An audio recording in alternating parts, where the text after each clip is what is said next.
नमस्कार, मी मनोज पाठक. बातमीपत्रात आपलं स्वागत. बातमीपत्राच्या सुरुवातीला बातमी आहे राजकीय गोटातून. काँग्रेसची 7 मतं फुटली. ते आमदार 2 वर्षांपासून पक्षासोबत नव्हतेच, असा दावा संजय राऊतांनी केलाय.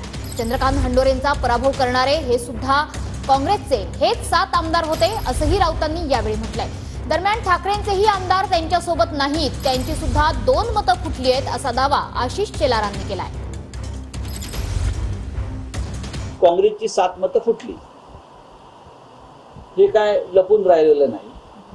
स्वतः काँग्रेसचे अध्यक्ष नाना पटोले यांनी ते मान्य केलं. 7 मतं फुटली, या सुद्धा आश्चर्य वाटणारं काहीच नाही. हे आधीच फुटलेले आहेत.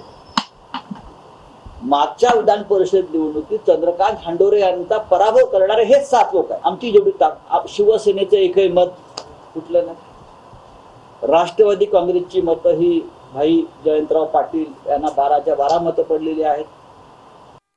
15 मतं महायुतीला अधिकची पडली. 7 मतं अगदी 7 मतं अगदी काँग्रेसची फुटलेत असं धरून चालू, तरी 8 मतं कोणाची फुटलेत? ही 8 मतं जी फुटली आहेत ती गुलदस्त्यामध्ये आहेत.